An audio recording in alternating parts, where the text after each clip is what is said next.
Some discussions may touch on legal and tax topics, but nothing contained in these episodes should be considered tax or legal advice. David and I are not accountants nor licensed attorneys. Please consult with your tax and legal professionals for advice on your own unique situations. All right, ladies and gentlemen, welcome to the next episode of the Did It Close podcast. Today we're joined, David and I are joined with Kevin, CEO and founder of CRE Task Wizard. So we're excited to have him on and kind of talk about everything virtual assistant. So if you ever wondered how to optimize your business, today's the day to tune in and to talk about it. So Kevin, welcome. Excited to have you, Kevin. Guys, thank you so much for having me. Brian, David, I'm glad you guys are doing this. So I'm looking forward to the conversation. No worries. And I guess I'll give my full disclosure, kind of out of the gate is I am, Kevin and I met because I am actually a client of CRE Task Wizard. We placed a couple people, which I'm sure we'll get into kind of as we go through the podcast. But Kevin, I guess just to give us a little bit, give us a little bit of just about yourself personally, maybe and a little bit about kind of like what started you on your journey to find the company and the company. Sure, absolutely. So I live in Austin. My co-founder and I live in Austin. And we were former brokers. So I was at CBRE, and just out of school, we were both young brokers learning the business and things like that.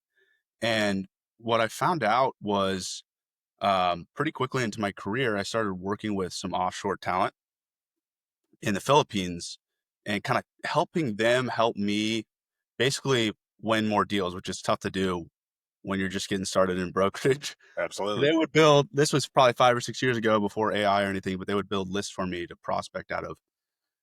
And that started the journey of us figuring out how to work with offshore talent, provide them a great career, and help grow a commercial real estate business.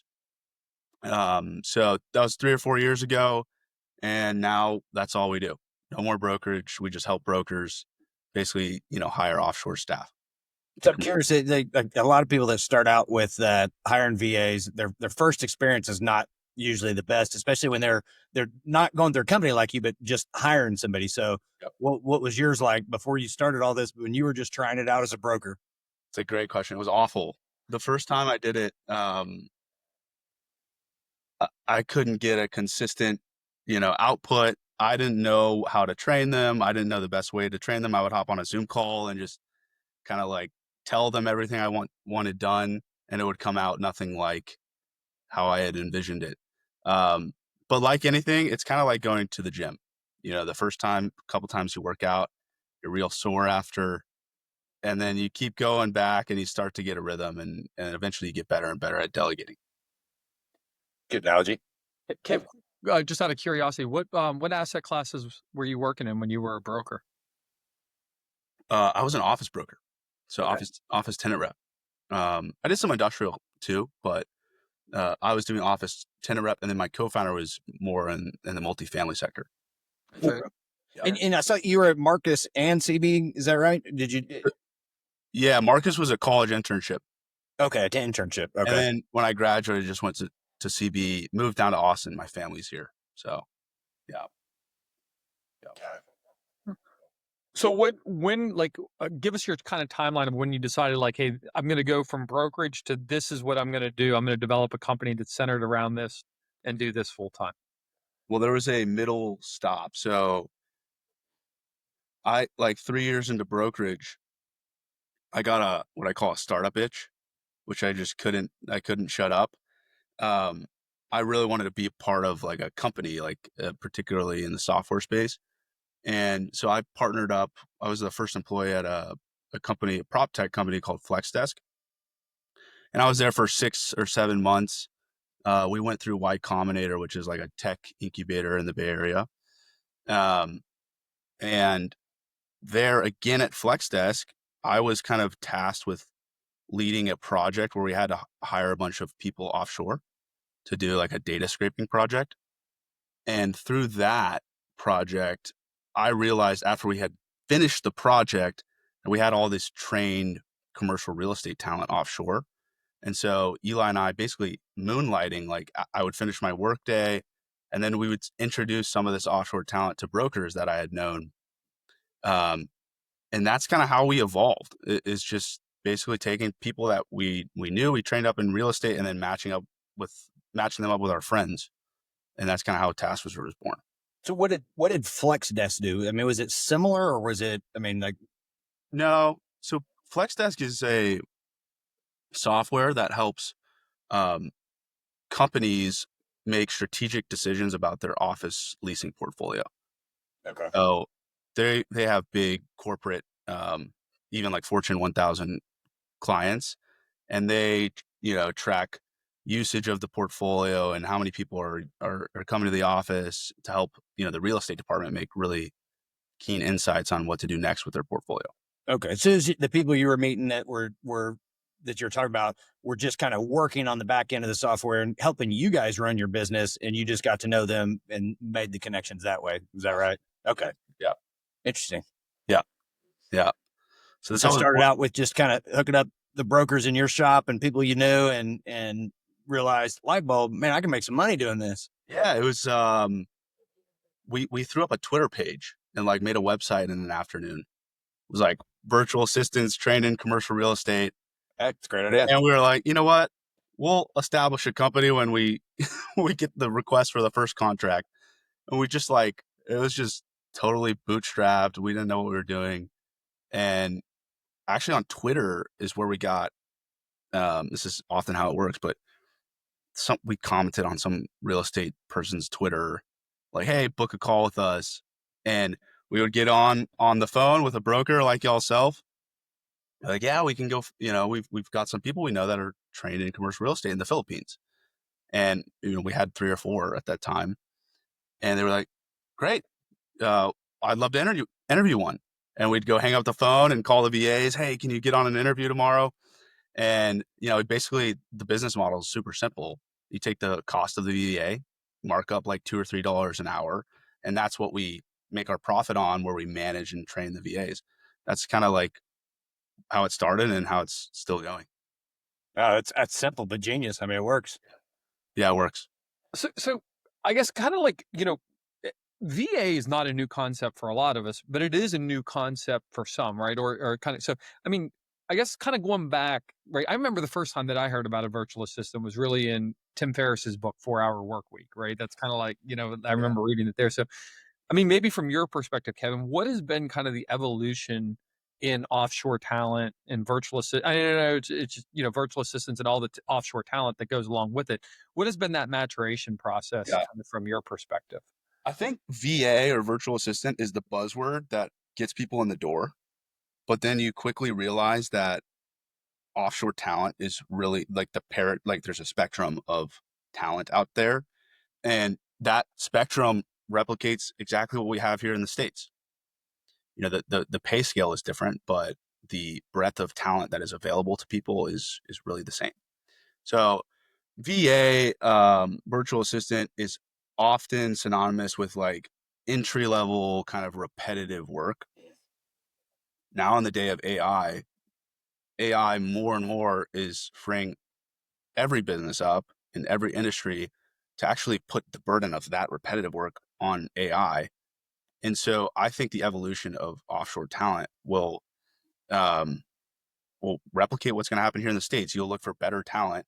You higher quality. Higher quality, managing sort of more of this technology, who's doing more of this repetitive work. I think what's interesting, and I'm kind of curious on your opinion of, you've taken offshore talent and basically went very kind of niche to a specific industry, right? As a just sort of trying to be everything to everyone. Do you see that as kind of the future, as the evolution? Do you think as we move forward? Because now, you're training individuals on commercial real estate specifically. So kind of was just curious. And that's one of the things that attracted me was like, oh, this is a firm that concentrates in this, right? They're brokers. They understand our business. So that makes a lot of sense. So, yeah, I think for us, niching down into commercial real estate just allowed us a really good opportunity to know what our customers needed. It was just, we know commercial real estate. And what we quickly found out was that it wasn't just the starting place, but it's just the place. Like we don't need to go beyond commercial real estate, because there's so much improvement that can be done within commercial real estate, and it's a big enough market. So I would imagine that similar a similar like process will happen in other industries, and it kind of already has.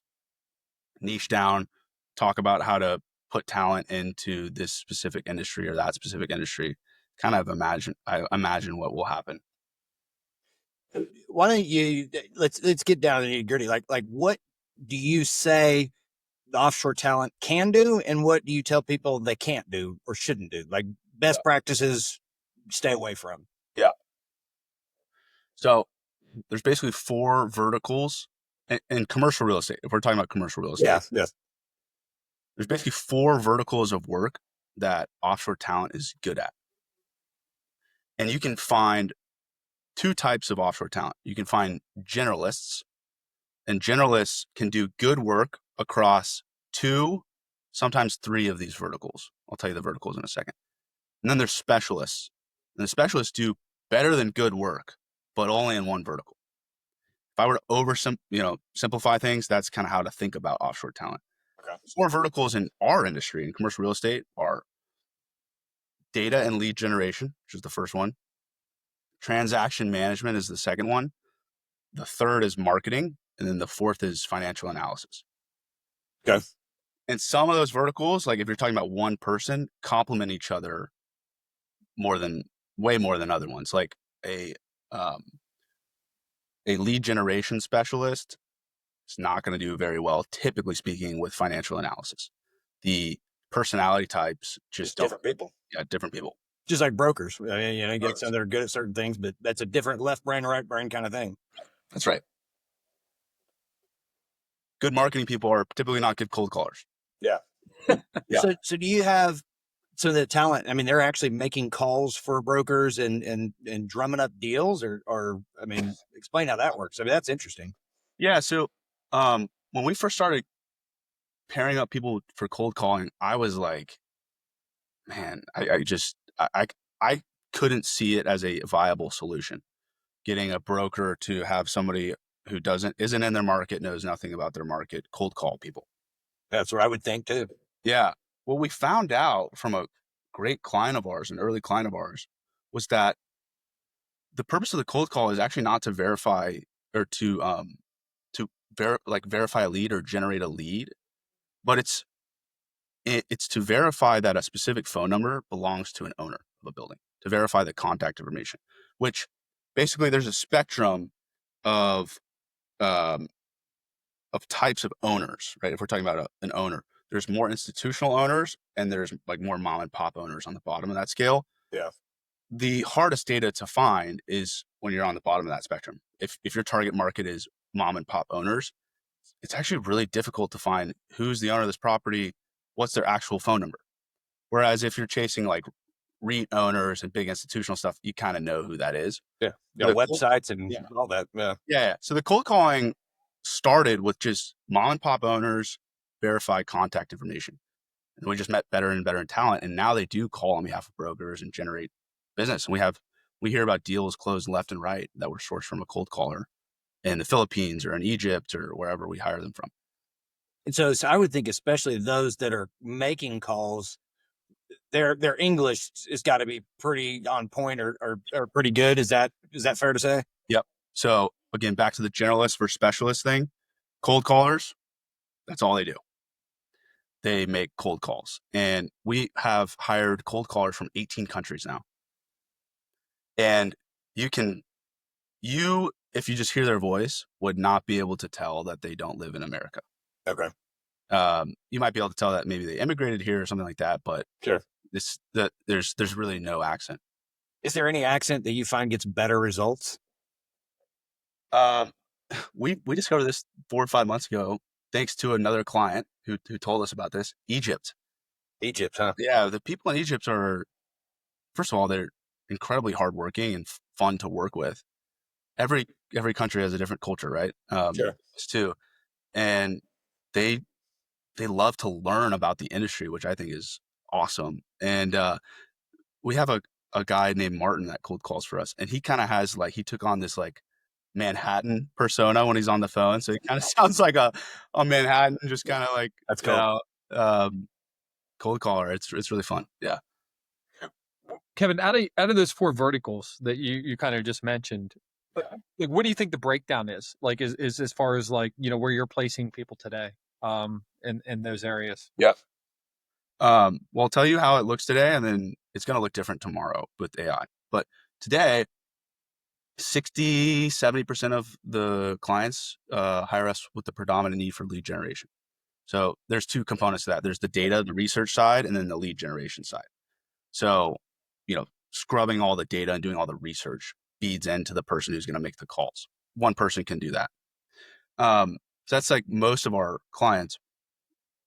As AI gets better and better, we hear that people are more looking for just a general executive assistance, who can essentially, like, if you were to imagine a train, AI is the train and the VA is now the conductor. And they're kind of like basically navigating all these different systems, like a lead generation AI bot that's in the business, transaction management processes that are in the business. And you need somebody who's smart enough and kind of has a broad enough scope of the business to be able to conduct all of those different processes. I can see that. I mean, I'm thinking in my own business, that's what I would would want more of is something kind of that well-rounded like that. Yeah. Yeah. And the AI stuff is just getting better and better. It's tough. Do you have any that, like, I've also thought, like, in my business, somebody I want to add is somebody that is almost like an AI technology specialist, like where, I just don't have the time to go stay on top of all the AI technology and tools. I want someone that's what they're doing is they're constantly figuring that stuff, learning it and saying, hey, implement this in your business, or, hey, let's do this. Let me build it out for you. That kind of thing. Yes. Yeah. More and more when we onboard clients, when we ask them, how are you approaching AI? Most of them are like, I want to, but I've got 20 deals that I'm marketing right now. Yeah. I'll do that tomorrow, which never actually happens, right? Because you're going to have 20 deals tomorrow.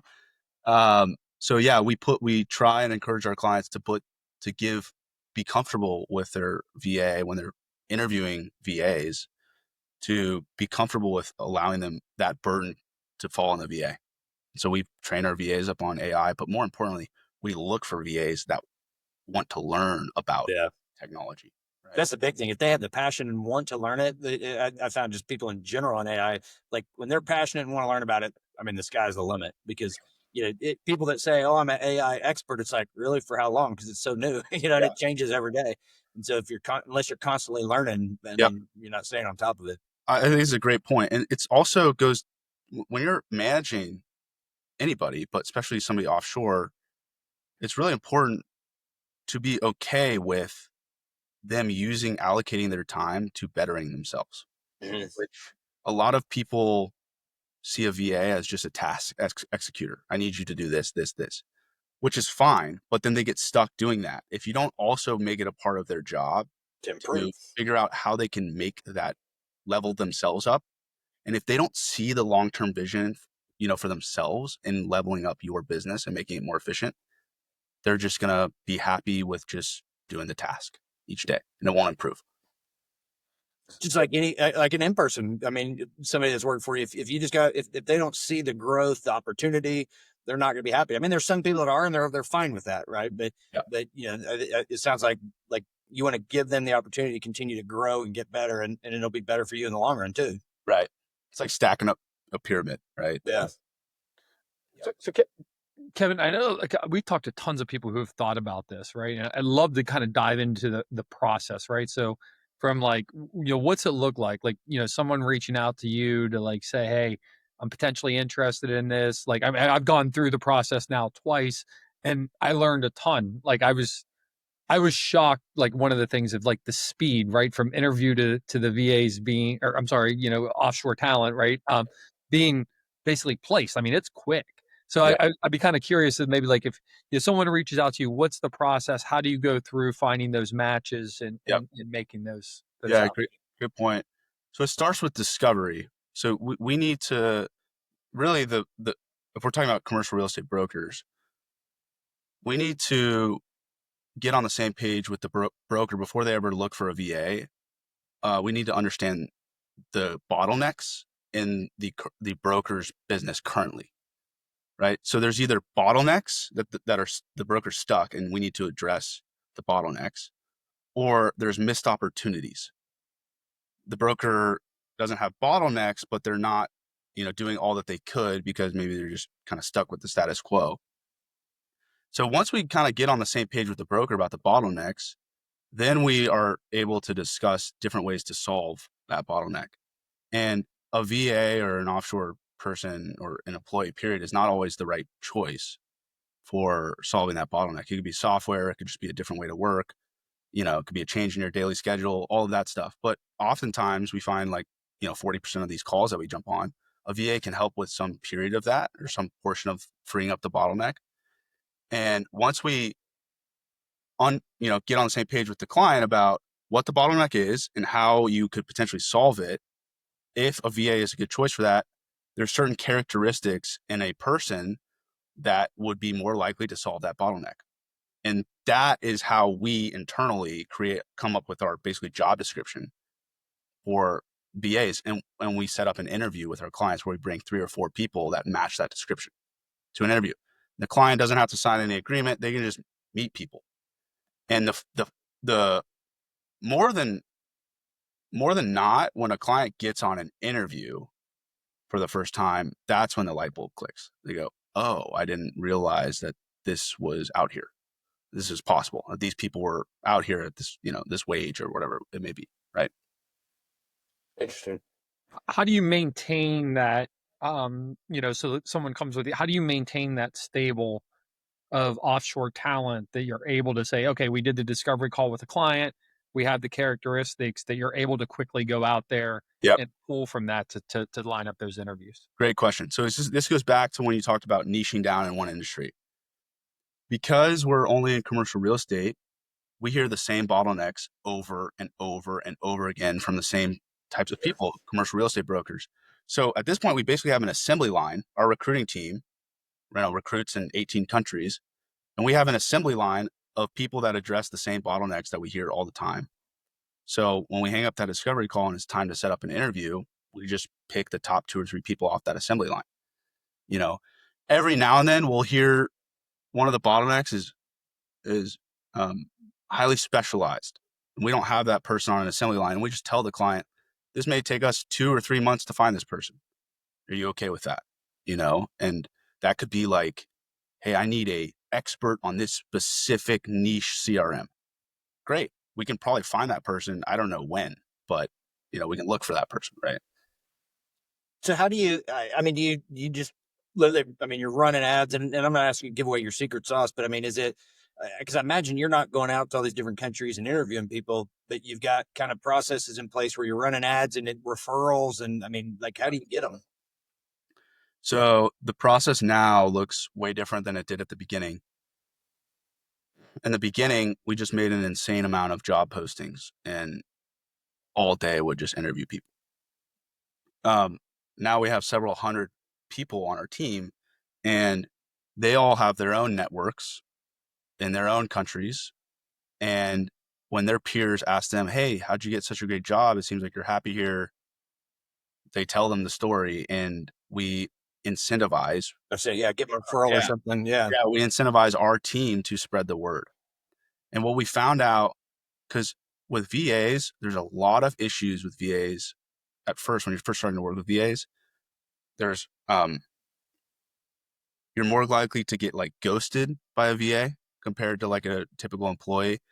The consistency at which they work is spotty. But if we have VAs on our team that are friends and family members of VAs that are already on our team, the rate at which that happens is drastically reduced. So we have, it's very rare for us to have issues with that now. Personal references or recommendations. Yeah. Right.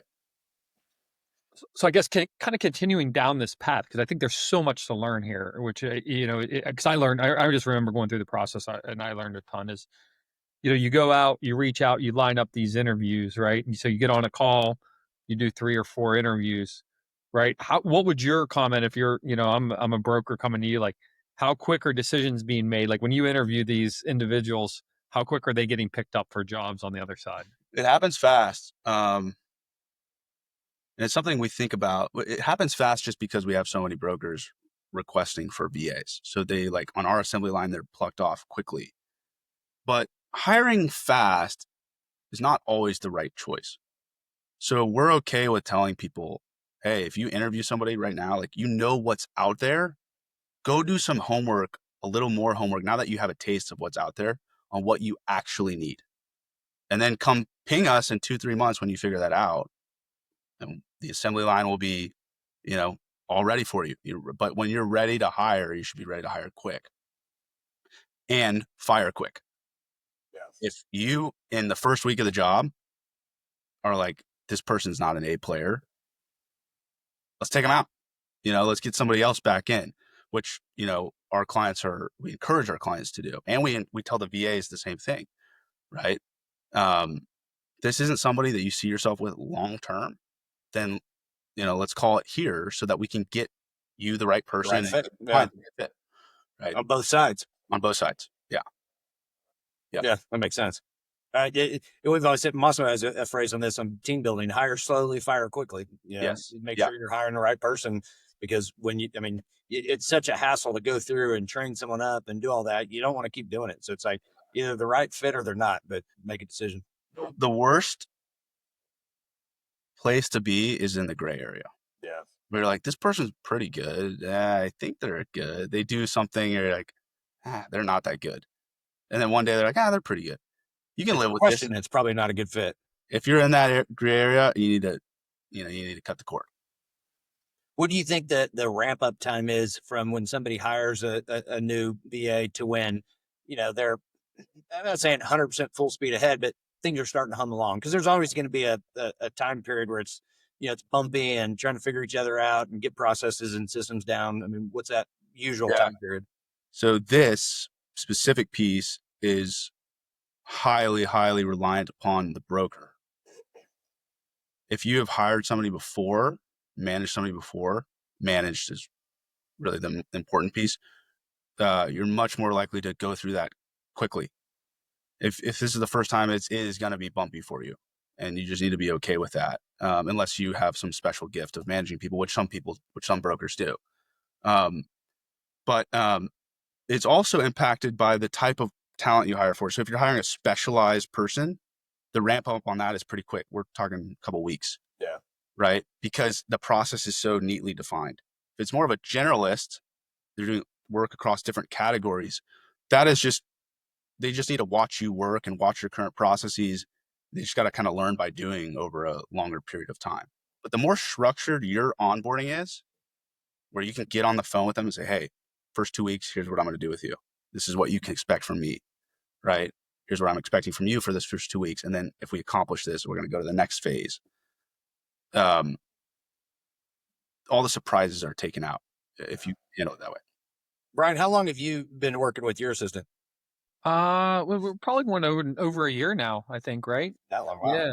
Yeah. And then we hired a second, actually on the underwriting side, I think over the late part of the summer we added. So on kind of that person very specialist. I would say the other one more general and does a great job. And then we have a specialist on the underwriting side. Okay. Well, I didn't even know that you got somebody on the underwriting side. That's cool. Yeah. And then I guess too, Kevin, what are the mistakes, right? So broker comes in, does it, hire, like, where do you see is just like, 3 months later, they're like, this is the worst decision I ever made. Usually there's multiple reasons that go into that. What are some of the common themes that you're seeing that cause that to fail? Yeah. The most common one is failing to understand if the VA actually understands what you're expecting of them. Failing to understand if the VA understands what you expect of them. So most people, if it's the first time they're working for somebody, they'll just tell them what they want the VA to do. But they don't take the time to understand from the VA, do you understand why we're doing this? Do you understand if you do a good job of this, how that impacts our business? And if that impacts our business in a positive way, that provides more opportunity for you and us together, right? Having that broader discussion creates the framework for why the VA should be excited about understanding how to do a specific project well. And a lot of a lot of people skip that part and they just say, do this. I need this done, right? Without making sure that the VA understands why. And so there's often a knowledge gap. And as soon as you can, dwindle down the knowledge gap between what the VA is being asked to do and what they know, the more success you'll have. What ways have you seen that have like, I guess kind of to flip this now, like what have been the positive things? What do individuals do? Like I'll give you an example. David, you asked me kind of like a year ago, right? Like, I mean, one of the suggestions Kevin had was, hey, make videos, right? So we use Loom and we'll record our processes and try to explain. So it's also stable, right? We have not had to replace a virtual assistant. They've been great, great placements. And I imagine if I did, Kevin, I'd call you, right? And you, like, if you kind of get into it, you take care of that and get it kind of ramped up. But so we used Loom and kind of tried to go through that process and document like the tasks so that there's a way to kind of go through there. But I don't know if there's anything else that you've seen on your side that's kind of come in helpful. So two things. Loom is amazing. Well, there's actually three things. A is Loom, just getting in a consistent habit of just recording what you do and narrating over what you're doing. So Loom, if you've never used it, you click a button, it starts recording your screen and you can narrate what you're doing and then you end the recording. And what I do with our team is I am recording six hours of Loom footage a month. Just like, and I can make mistakes and sometimes I'll take a call in the middle of my Loom. But the VA can watch that on triple speed and they get your process. And then the VA can take that Loom video and turn it into a written procedure. And at the top of that written procedure document, they have a Loom video. So now they see how to do it, and them writing the written procedure forces them to understand exactly how to do it, right? So you want the VA to write the procedure, not you to write the procedure. So that's the first thing. The second thing is recurring stand-up meetings. So Recurring what? Stand-up meetings, like just because they're not in the office with you, it's really important that you be intentional about, meeting with them. And what I suggest is so your VA is likely to be working on different initiatives. They could have 3 or 4 initiatives in their business. They could have 1, but you want to have a stand-up meeting in the calendar at a recurring cadence for each initiative.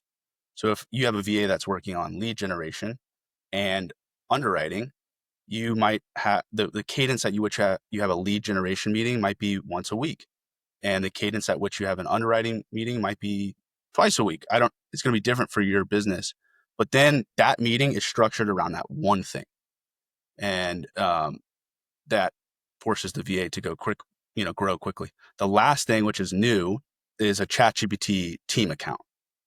So I think most people know this, but maybe not everybody. The more you use ChatGPT, so David or Brian, the more you interface with your own ChatGPT, you're creating your own ChatGPT that knows your business. If you can add your VA to that team account, now you guys are training and communicating with the same bot.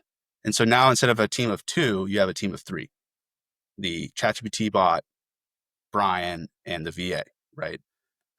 So they can ask that bot questions and, you can teach the bot things that the VA can then go ask questions from. Plus, I think it helps too. Like I know when you're doing, like we'll do generations for whether it be social media or white papers or just trying to get it kind of learns your voice, right? So it actually helps your VA kind of write in a voice that would be similar to yours if you're going to use that as a copyright. So yeah, exactly. Like you can train it in your voice and then the VA can create draft content in your voice. Right. How long have you guys been doing this? 2 years and 2 months. What would you say, the reason why I said just think of the timeline, what would you say the average person keeps a VA? So like 60% of our clients are just with the same VA that they started with. Actually, I mean, just, yeah. And 50% of our clients add a second VA after 4 months. Okay. So, the jury's still out on that. Cause Brian started with us a year ago, but like, he's still with the same VA. 40% of our clients, switch a VA, and 80% of those switches happen within the first 2 weeks. 90% of the switches are initiated by our team. So we watch the VA work, right? Then the first 2 weeks, we talk to the client. If the VA is not an all-star, we switch them out. And it just have a talk with our client when they're onboarding, like, hey, here's what to look for, and here's when you call us if this isn't happening, and we'll switch them out. What would you say to those? Because I get this question from others, is, hey, I don't want someone that's working off hours or, or like I have them, working my hours, but like, what's that giving them as as a life back in their country that they're living in? And I learned a ton going through the process. So I'd be curious to hear you elaborate on Yeah. it. Yeah. So we went to the Philippines. We have over 100 people in the Philippines, and we worked with our VAs in their working environments, and we got to know we know them, but we got to know their specific situation really, really well. We learned a lot of things. The biggest thing I took from that trip was that the cost of a full-time nanny in the Philippines is $150 a month. So our VAs, through our relationship, are making way more than that. And our VAs are making, in some instances, 40 to 50% above a median wage in their home country. So when you ask them things like, can you work the night shift? They, in 90% of situations, will say, yes, I've already been doing this for 10 years. Like me switching from the night shift to a regular shift is something like that would be an adjustment for me. This is nothing new to me. And the reason I do this is because it affords me so much more opportunity for my family that this is a trade-off that I take, right? And so some clients, when they're going through this, they make a kind of judgment error where they go, I'd rather get somebody working like daytime their hours so that they're not going to be like tired on the shift. But the best talent in the Philippines, at least if they're in Asia, it depends on what time zone they're in. The best talent is used to working US hours. And that's just what they do. Yeah, they're already used to. I imagine there's a lot of companies doing that. I mean, that's just Yeah. And so like 70% of our talent comes from Asia, but 30% is either in Africa or in Latin America. And so in Latin America, obviously time zone's not an issue. And maybe you can talk about this a little too. Is one of the things I learned is there's kind of like because there's so much support in a lot of these countries for U.S. based hours. There's almost like a whole culture, socialization, hours that kind of like has sprung up around that, and kind of like almost like on U.S. time. 100%. 100%. Well, so before there was like work from home, virtual assistant stuff, like in the Philippines, let's use the Philippines as the example, because that's the country that everybody is most familiar with VA offshore work. Before work from home, there was call centers. Yeah, so when you call Verizon, you may very well be speaking to somebody from the Philippines. And so they're working in the middle of the night at those call centers for the past 20, 30 years.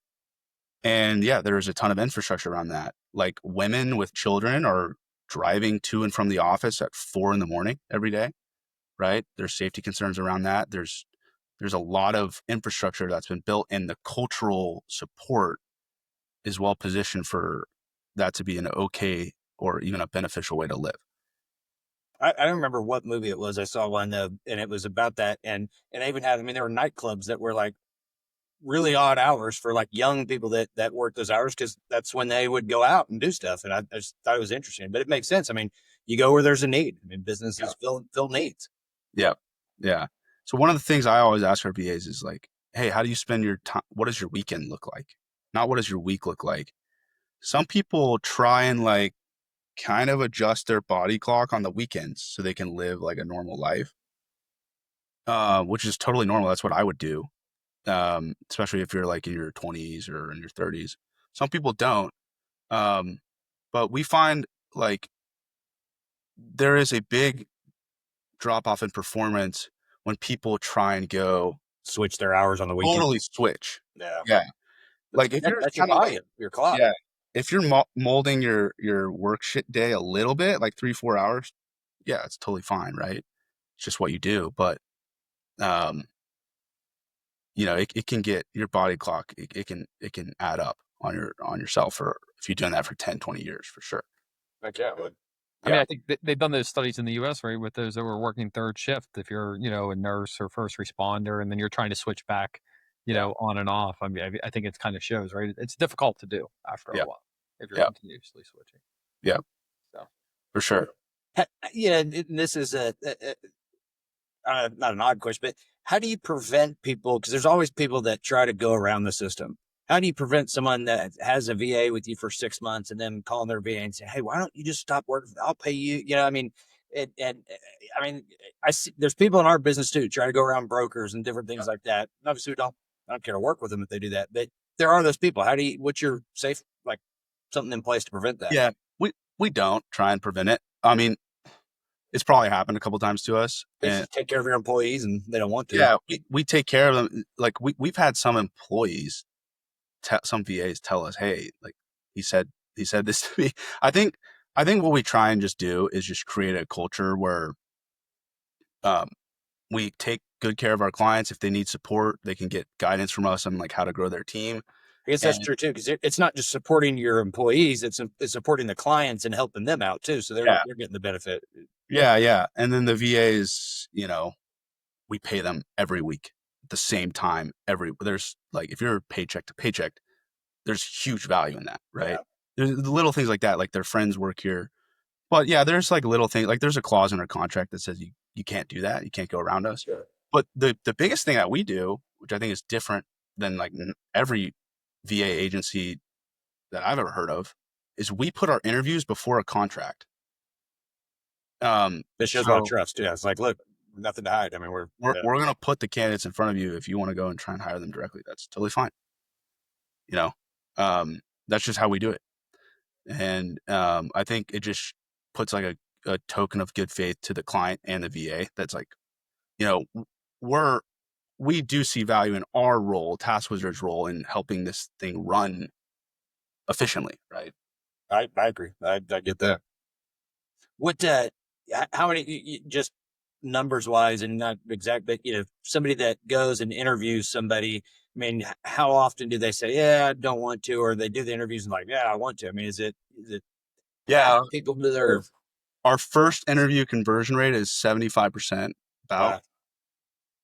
And then the rest usually find somebody in a second interview. Some people, they interview somebody and say, now's not the right time, right? And then very often they come back later. But usually first interview is kind of when it happens. Wow, it's pretty good.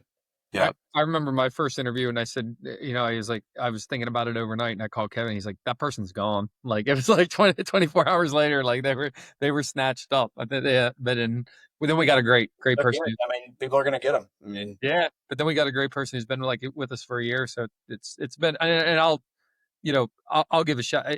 I was probably apprehensive, like came into it like a little bit like toe in the water, and it completely changed like my business and just efficiencies.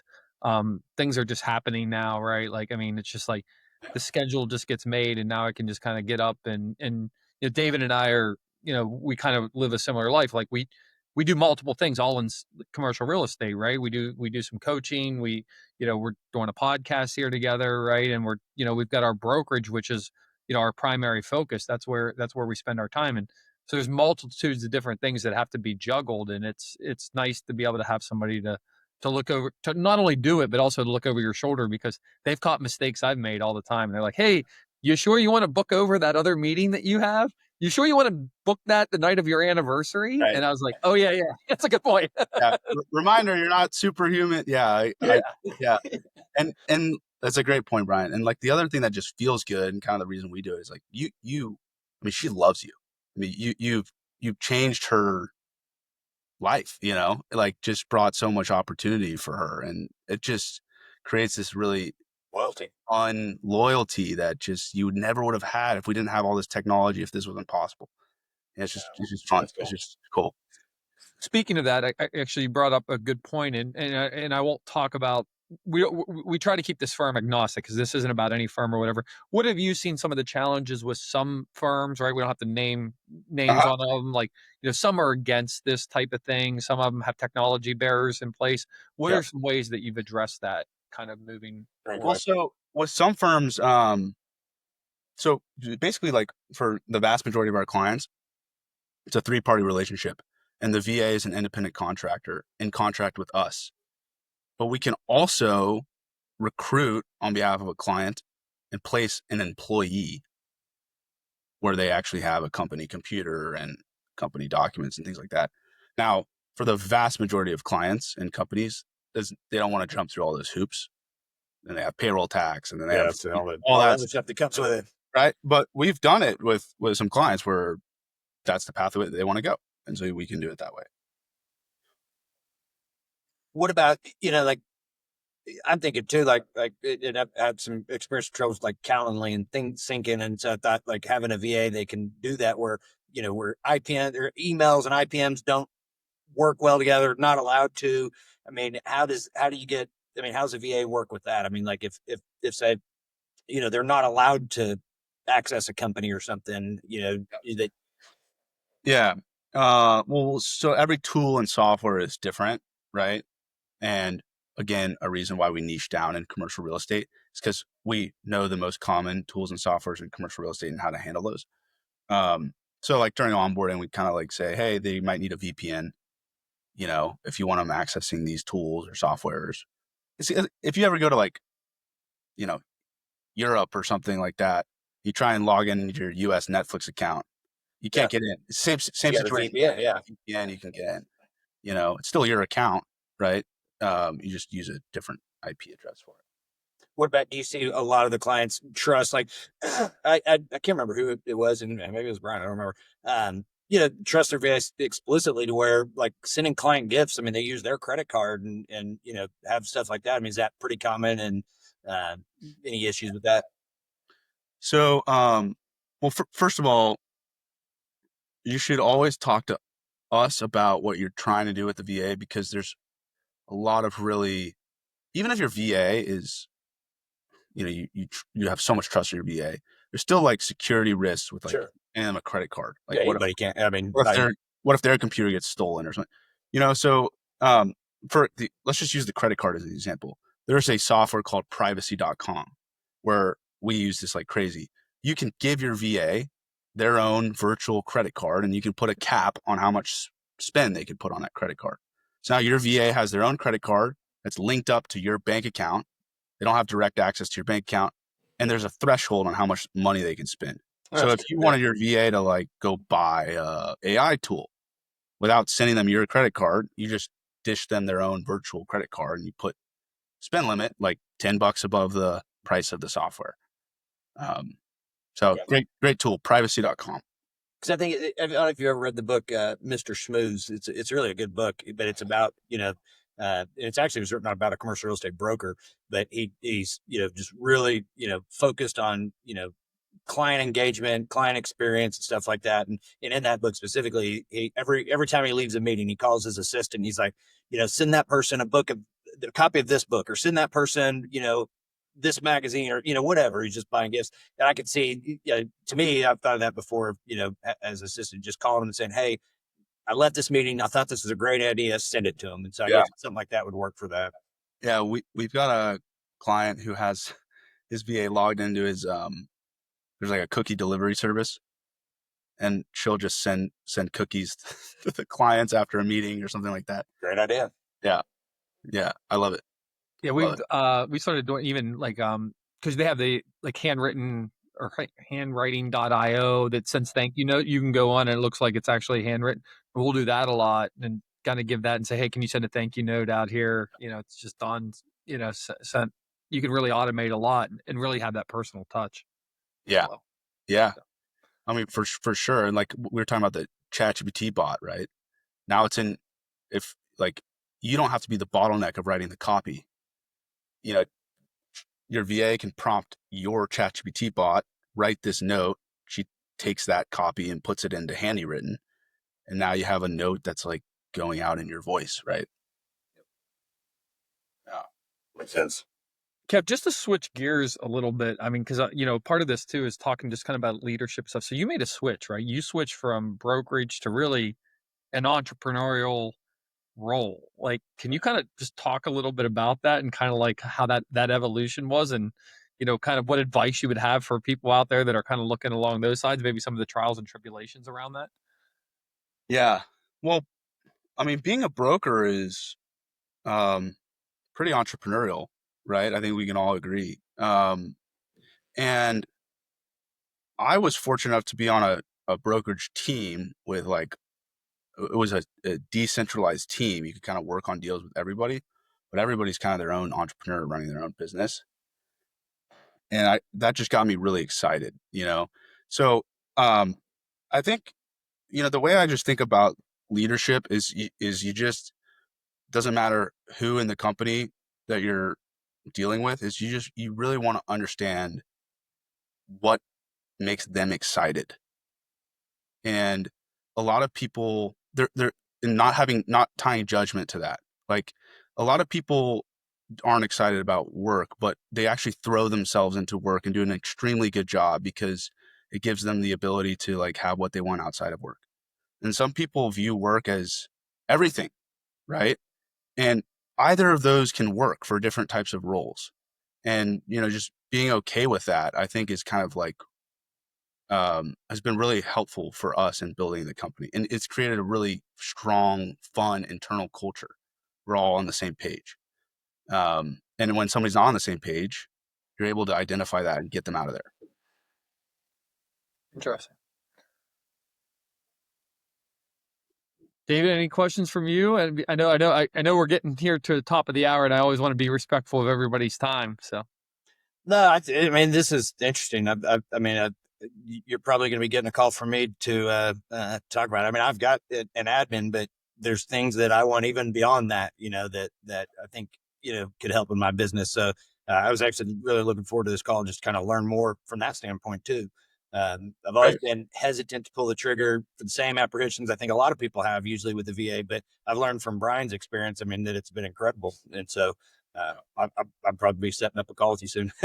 Come on, let's do it. yeah, maybe we may have to do a follow up too. Maybe we'll grab Sess to join us, and she can talk bad about me on the air. Yeah, there you go. I think I get both sides. So, we'd like to, I guess, one last, VA related question, then we'll hit you with a lightning round. We kind of ask a couple of rapid fire, just fun questions. But, and I know this varies, but if someone was listening to this and they were like, hey, what's the ballpark cost, right, for offshore talent, right?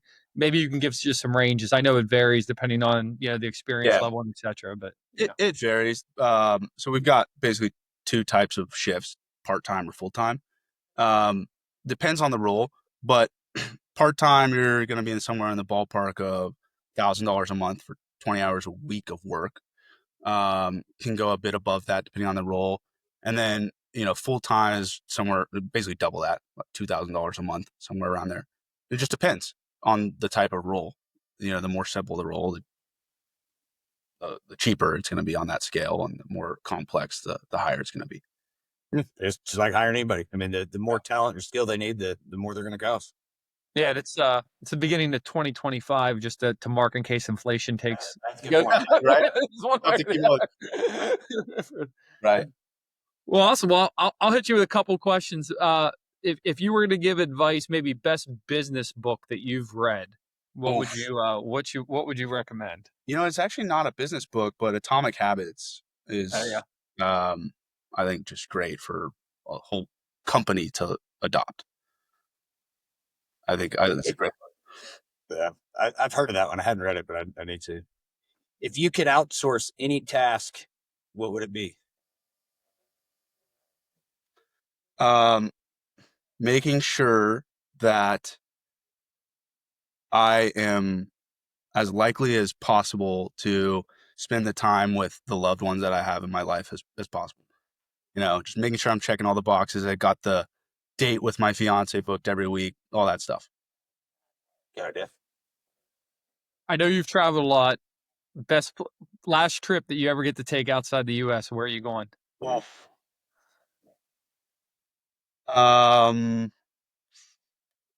I want to go to Africa. Any specific part? I don't even know really. I mean, just wherever I can see the most wildlife in Africa. That's what's getting me excited right now. Do you just want to view, or do you like to hunt? No, I probably wouldn't hunt. I mean, not opposed to it. But just like, yeah, seeing the gorillas, all that type of stuff. It sounds awesome. Be cool. Yeah. I got a client that goes on like a safari once every year, and I keep telling him, hey, next year I'm going with you. Yeah, that would be crazy. I'd love that. Well, very cool. Well, very last question. If someone who's listening to this, and we'll put it in the notes, where can they find out more information and get in touch with you? Yeah, you can reach out to us on LinkedIn, find our company there. You can reach out to us on our website. We've got a call link. You can just book a discovery call. Or my email, kevin@CRETaskWizard.com. And our website's www.CRETaskWizard.com. Well, David, any final thoughts before we wrap up? No, I'm actually sitting here thinking in my mind, excited about what stuff I can have somebody else do for me and make me more efficient on. Thank you very much for your time today. Appreciate it. Yeah, you too, guys. I love that you're doing this. Excited to see the podcast grow here.